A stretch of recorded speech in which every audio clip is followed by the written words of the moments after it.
Hi, everybody. My talk today will be talky. I got an assignment from Krastan to talk vaguely about emergence, and I don't like to do that. So instead, I sat and listened to people's ideas about aging. And I want to talk about a little physics that I think is pertinent to what happened here. And I've titled it Old Snow because I'm going to talk about water. Right? Why water? Well, because this is a system that's something that you're all familiar with. It's very simple, and it obviously doesn't have any DNA in it. So what we're going to talk about is stuff that can happen in nature that is extremely sophisticated and yet is not engineered by the machinery of life. It's something like it, but is something apart. Now, why am I going to talk about this? Well, we've had a spectrum of opinions about what aging is, all the way from dysfunction of the genomic control of cells, all the way to systemic problems that have nothing to do with genomics at all. And in between, there is the issue of epigenetics, which is to say, physical modifications of the machinery that manages genes. So what I learned from this conference is that there is a deep division and confusion among people who work in this discipline about what aging is. Aging is a state. The aged state is a state of a cell or a system. The fact that it's aged is recorded somewhere. The word I like to use is memory.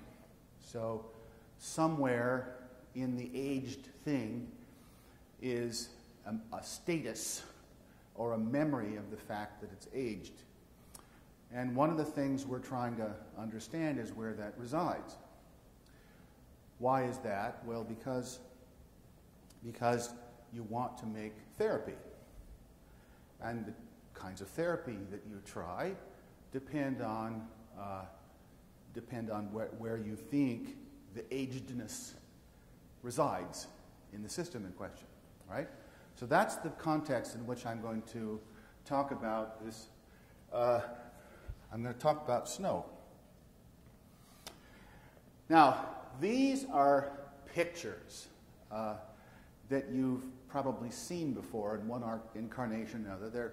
They're pictures of snowflakes. And where these came from is from the king of snowflakes, Ken Liebrecht at Caltech. He's written 10 to the 4th papers on the subject of snowflakes, and this is just one of his many reviews from 2005. No papers exactly alike. With no paper exactly alike, that's right, because it's undergoing mutations as it goes. Right? Now, so I'll remind you, everybody, that sometimes snowflakes are remarkably symmetric. Not always. Sometimes they have these dendritic patterns, and you'll notice that the branching of the dendrites on the 6 arms is not exactly the same, but it's pretty much the same. Then you can get these plates, which have kind of fractal growth. Again, if you search carefully, you'll find some that are highly symmetric, although not all of them are. You'll find things that are less elaborate. I suppose it's true that no two snowflakes are alike, but they certainly are alike in the sense that they often have symmetries. Here is a kind of snow that you've probably seen on a very cold day falling on your coat. It's a column. Actually, this is a column and this is a column both, and you can't see the end of it, but the end of this column is hexagonal. So it's a hexagonal column with a hole in it, and the hole, it turns out, is also hexagonal. And sometimes the hole drills down through the center, and sometimes it doesn't. Sometimes it comes in at the ends. If it's colder still, you can have needles. So they're very long columns that don't have any center. And then if the weather conditions are right, you get forms like this, which are quite remarkable. It's a long column with a hole in it, plus a cap on both ends, so it sort of looks like one of those evil spaceships in Star Wars. And the caps are hexagonal. Okay? So you no doubt remember when you were kids, your teacher said, well, snowflakes are symmetrical because ice crystals have 6 sides. Okay? Well, this is, of course, false, because, first of all, snow crystals aren't always 6-fold symmetric. Sometimes they're 3-fold symmetric. Sometimes they're amorphous. Lots of times they're lopsided. Moreover, there is to this day no explanation for why snowflakes have 6-fold symmetry. I say no explanation. What we do, what chemists who worry about this do, is they postulate it. They say, well, when the snowflake was really small, it had 6-fold symmetry. It got 6-fold symmetry by some thermodynamic equilibrium magic. And then it grew by a process called dendritic growth in such a way that the original seed symmetry was maintained. So there's a series of branching events, of branching miracles that happen as the thing grows, and it's doing this growth in non-equilibrium form. And this miracle happens at the same place on all the arms because the environment is the same. Okay, so there's a growth process that's making decisions. The decisions are controlled by something, and that control parameter is the same on all sides as the thing floats down.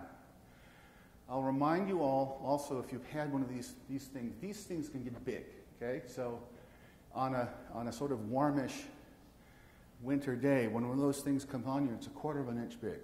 Okay, so we're talking big things.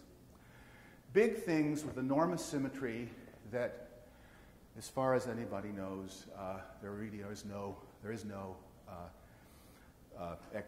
suitable explanation for it. And if you don't believe me, just look at Liebrecht's paper. Now, it also turns out that there's another similarity that this subject has with biochemistry, and that is that it's hard to do experiments. So what you know experimentally is that the process of growing one of these things starts from a seed. The reason you know this is because you can purify the air and get rid of the seeds, and then they won't grow. The seeds don't have any special shape. They're just basically a hunk of sea salt, typically a hunk of rock. It's dust. It's in the air. And then, so the thing starts out imperfect and then grows by precipitating water on it. And then something magical happens where it acquires symmetry. And then that symmetry is maintained in the growth process, which is highly non-equilibrium and therefore isn't described by equilibrium statistical mechanics. Okay, so there are certainly sets of equations that describe these various kinds of growth, but they have very poor predictive power, and they really aren't easy to falsify. Now, but you have some empiricism to work with, and so this is the kind of plot that you will find in lots of different journals. This one came out of the same Liebrecht article, but the people who work in this mostly are in weather. So it's weather people who have gone up in airplanes and gathered ice crystals from a high and so forth. And so what you know for sure is that there are at least 2 control variables on which this entire process is ultra-sensitive. One of them is the temperature. So here's the freezing point of water. Here is way below the freezing point of water. Of course, in thermal equilibrium, this can't be, okay, but this is way out of equilibrium. So the air is supersaturated with water, and so that's why it's precipitating out in ice crystals. So that's one of the variables, and the other is the number of water molecules per cubic centimeter that is present. So this axis functionally is the amount of supersaturation at a given temperature, but for experimental reasons we draw it in grams per cubic meter. Now, it's known from a collection of experiments that are difficult to do and have error bars on them that are quite large, that these two control variables can tune the growth to be any of the forms that I showed you. So here where it's fairly warm, you get plates, and depending on the amount of supersaturation, you will get growth preferentially at the points, and so you will get dendritic growth. If we make it a tad colder, we will tend to get columns, so that means that the crystals tend to grow preferentially at their faces. Depending on the amount of supersaturation, you'll get a hole in the middle or not, as the case may be. The shape of the hole depends on how fast it's growing. There's always a hexagonal rim. If you grow it real fast, the hole fills in and you get needles. Colder still, it's reentrant, so you again get plates. So this branch of stuff here is awfully similar to that. So this columnar part is kind of an island of stability of columns. And then over here, the measurements are a little hard to do because the amount of supersaturation is enormous. Now, never mind this line for now. The thing you need to keep in mind for this conference is that these experiments are really tough, and there are therefore various versions of the phase diagram that you will find in literature. So people have trouble getting that straight just because the experiments are hard to do. Now, I want to point out something now to you that is obvious from this picture, but probably you never thought about before.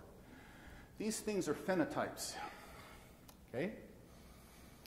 And you cannot continuously deform this into this. Or more precisely, in nature you don't find continuous transformations of this. So you've got this shape and this shape, but you don't find anything in between. You find one or the other.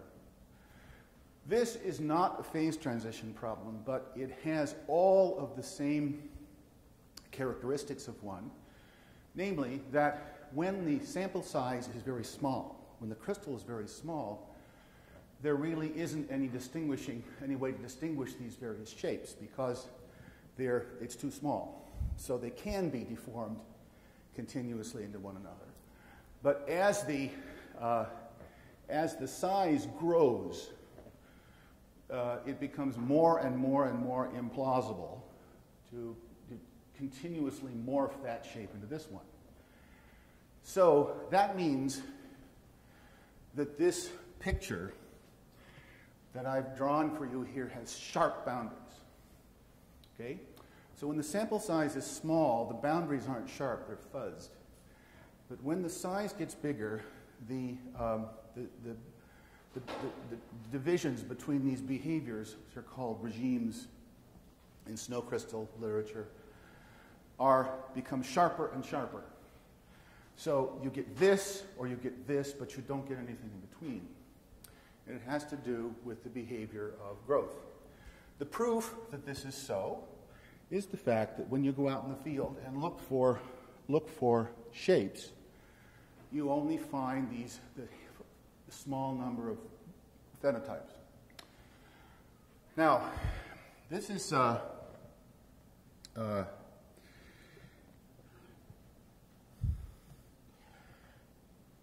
has the following implication, which you know, but I'm going to tell you anyway, just in words, which is that there are regions of stability of the shape.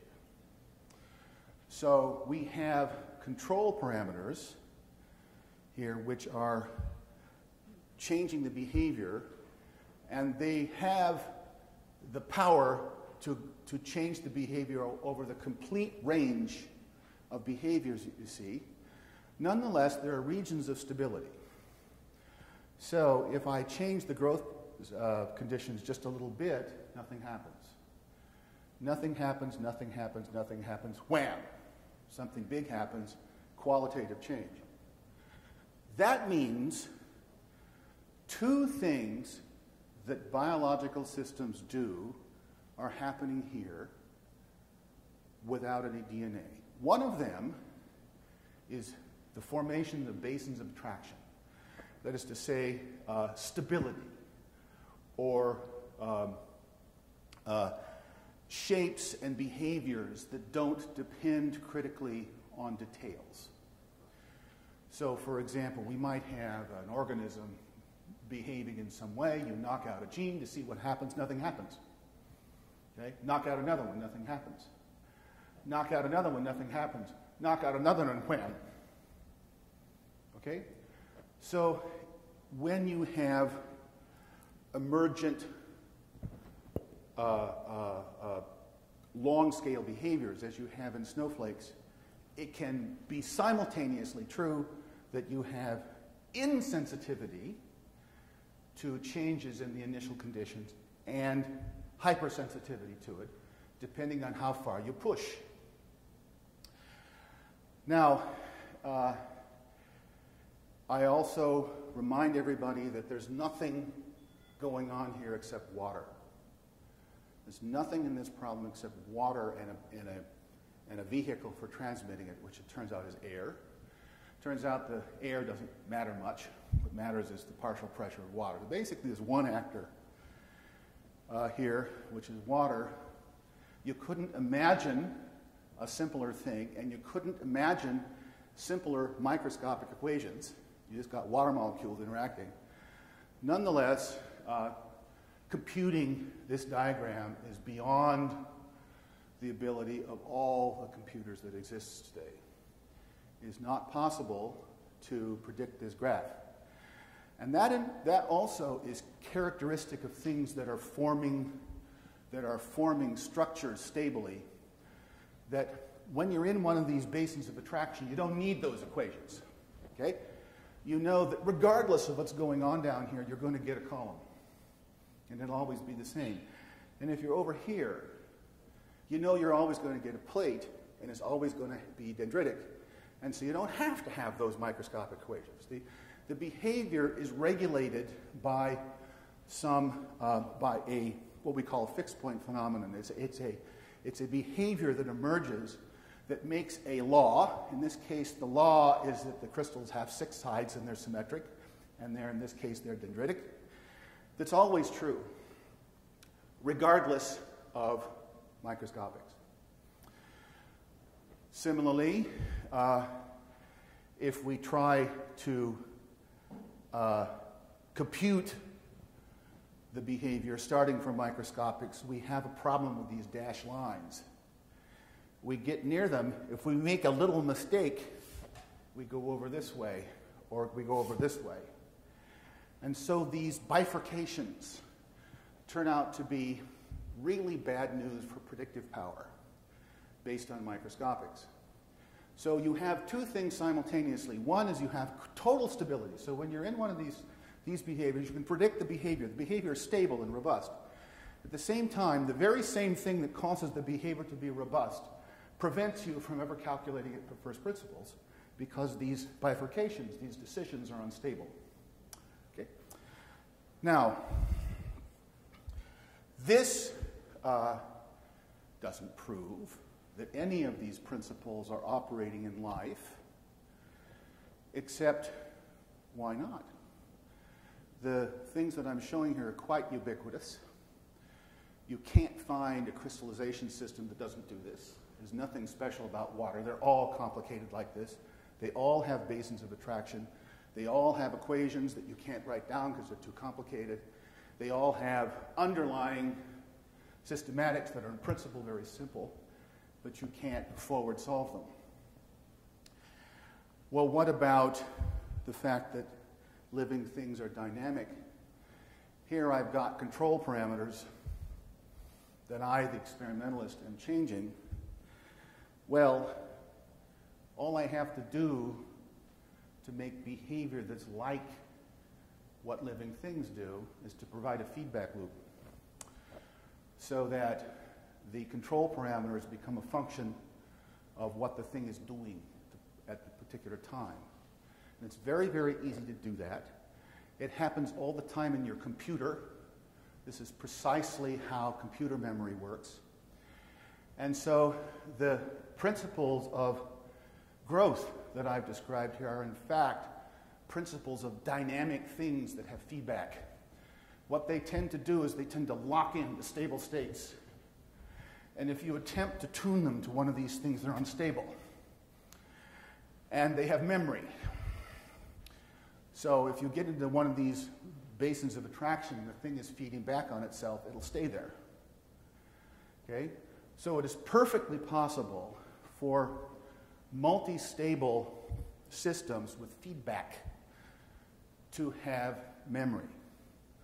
And this memory doesn't have to be in the genes, and it doesn't have to be epigenetic, and it doesn't have to be in the chromatin. It can simply be in the community of things that is expressed. Now, I say it, I haven't shown that as a physical matter, but as I said, it happens in your computer all the time. What occurs in your computer is precisely this. We don't have water molecules, what we have are processes. Processes in your computer are kind of like expressed genes, and which processes are there causes other processes to be born. They need to be expressed and to interact, to live and to die according as the rules of the community of processes. Well, so this behavior that we're describing here is in fact sitting in front of all of you in your machines. There's nothing extraordinary about it. Now, in the case of snow, we have this bewildering variety of shapes. Shapes are easy to measure. And I'll point out to you that some of them are triangular, right? So it isn't true that snowflakes have 6 sides because water crystals do, and that's just false. What is also the case is nobody knows why snowflakes have 6 sides. It has something to do with things that are occurring in inanimate matter at very, very small length scales. Now, the lesson to you folks, or let's say not you folks, but us folks, okay? Us folks. Let's go back here. Us is this. When we're trying to understand where memory is in living things, there's another place to look that has nothing whatsoever to do with genomic chemistry. It has to do with the dynamics of the thing itself. It's known to be true and known to happen and is in fact exploited today in engineering. So there's nothing enormously radical. But it turns out in life it's hard to measure. So we don't actually know whether this kind of memory is operative in living things. We just don't know. Maybe it is all controlled by chemistry. However, if it turns out that it's the community of processes, the community of expressed genes is where the memory is, then the whole approach to therapies needs maybe to be rethought. Because if that's where the memory is, then that's what you have to disrupt to reprogram the cell. It's not something chemical at all. It has to do with the state of the system. And while I'm at preaching about things that physics might help us understand in the life sciences, there's another thing here about predictability. The fact that you can't predict crystal shapes from the known equations of water explains why it's so hard to predict what living things are doing given a microscopic description of the problem. It's just inherently hard to do because it just is. Big systems are hard to forward propagate, and it's these decisions that make it so. The decisions, by their very nature, are unstable. Now, for better or worse, we are complicated organisms. And when we grow, the cells that make us up make decisions. They make a series of decisions that are there's a cascade of them. And every one of them is unstable. Okay? So when we're writing equations for how living things might work, it's great when it's stable, because you can write down wrong equations and still get the right answer. But when you're at one of these unstable points, the important places, the places where the decisions are being made, you cannot write down the wrong equations and get the right answer. You have to write down the right ones, and even then it's hard.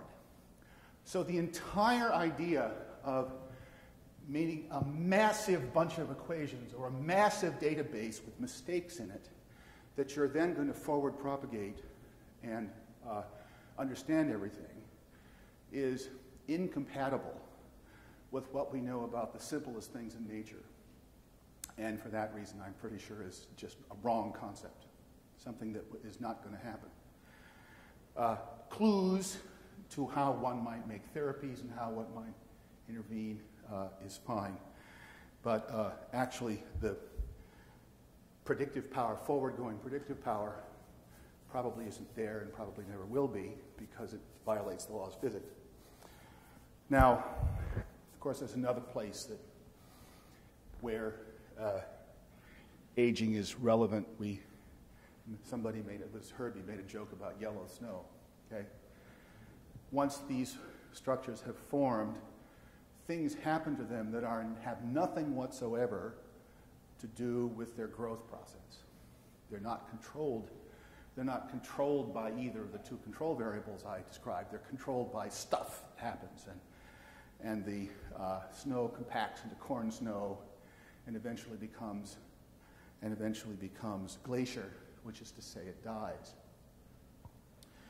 So it is perfectly possible that the death process isn't completely controlled by the growth machinery, but is in fact controlled with things that take over after the growth is completed. Things that are analogous to what happens to ordinary things in ordinary nature that aren't animate. Okay, everybody, that's it. Thanks for listening.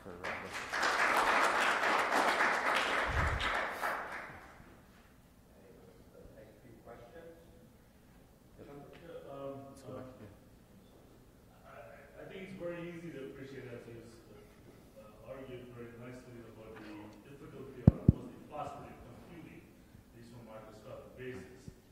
How, it's like a sort of philosophical question, how would you fit in the paradigm of molecular biology within this context and eventually try to understand wiring and things like that in cellular systems? Well, you're asking me to speculate about somebody else's field, okay?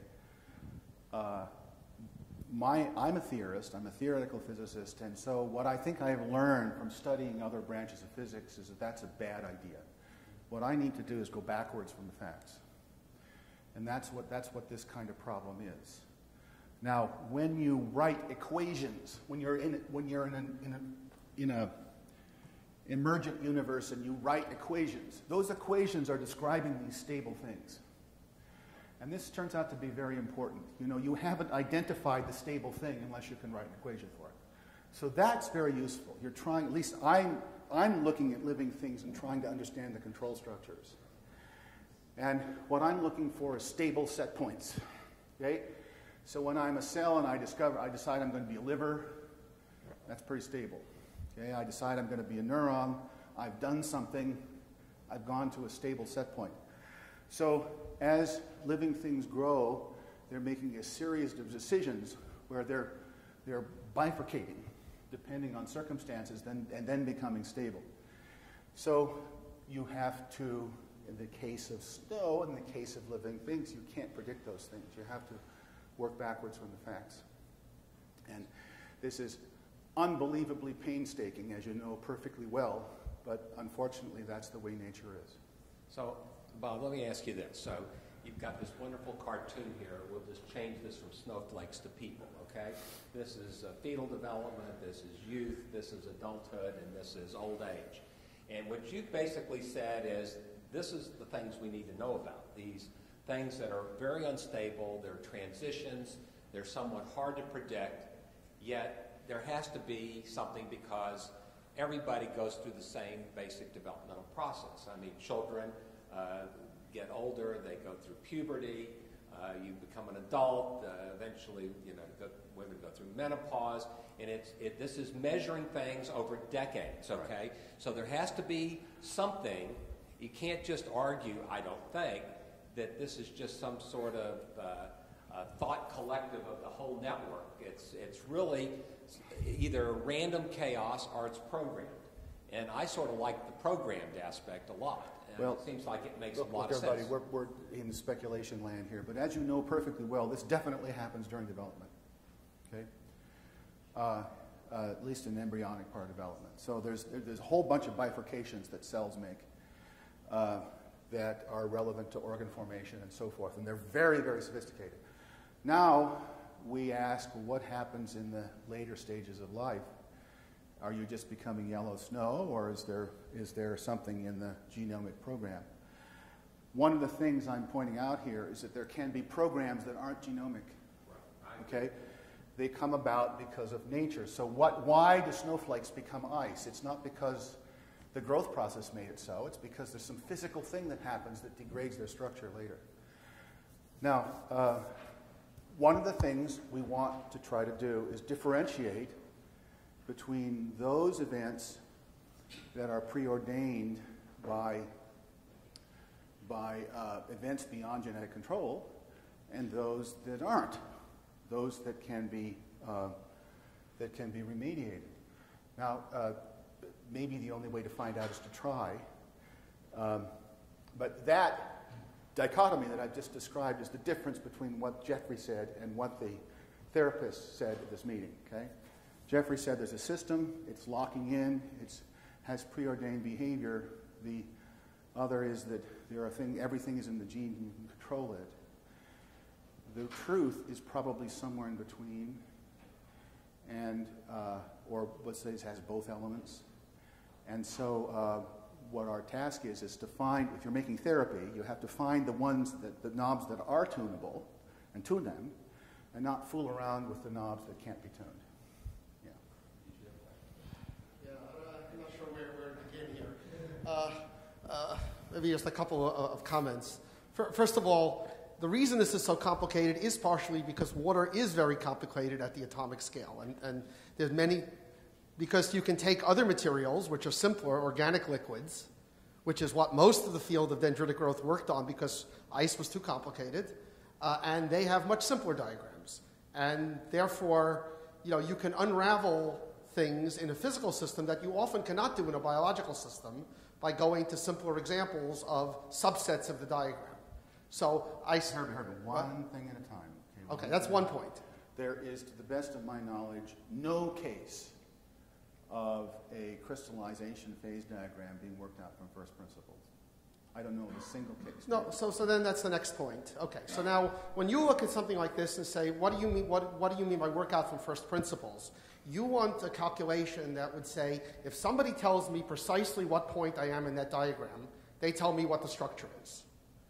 And I say, that's probably correct. You probably can't do that because there's too many details, too many things that are dependent. But if I want to know in broad language why in some region of this diagram I get dendrites, and why in some other region of this diagram I get hexagonal plates, and what type of transition do I generally expect to see going from one to the other. And if I want to treat dendrites to make them hexagonal plates, what is the likely direction I should push in? Right. I claim you can calculate all those things. Whoa. Okay, lower your voice. Okay. First Okay, of so all, unlike you, I just reviewed this literature, and what I found out is that every DLA paper yes. postulates hexagonal symmetry. There's What no do you mean? exceptions. Okay, there are no exceptions. Right? So that basically you postulate that you have hexagonal symmetry, and then you postulate that the diffusion limit aggregation occurs in the same way on all the branches. You fine tune it to happen. Now, why does this matter? Yeah. Because when we write equations, we're making a creation myth. Equations are a creation myth, and the equations we write down are wrong equations. All equations are wrong. Well, okay. But now, there's the point. You can only get the right answer with wrong equations if there's a stability principle making it so. That's what stability means. It means if you change the details, the behavior is the same, okay? So when you say we can have predictive power when we make equations, that's not what we're doing. What we're doing is we're drawing inferences of what the rules of organization are from the facts, and then we're making a prototype of those rules, and then you can write it as an equation. That means that you've grasped what the rule is. But this is different from modeling. Okay? Modeling is you make up something out of thin air and then say this is going to predict some experiments. No. If you've understood the principle correctly, you will predict the behavior exactly regardless of details. Okay? The asymptotic limit. It doesn't matter what the details are. It's insensitive to them. And this natural phenomenon is what makes equations useful. In fact, it's what makes them work.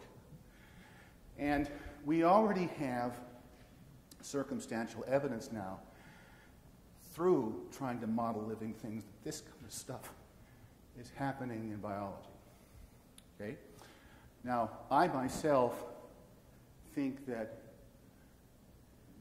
figuring that out more clearly is one of the great tasks of the 21st century.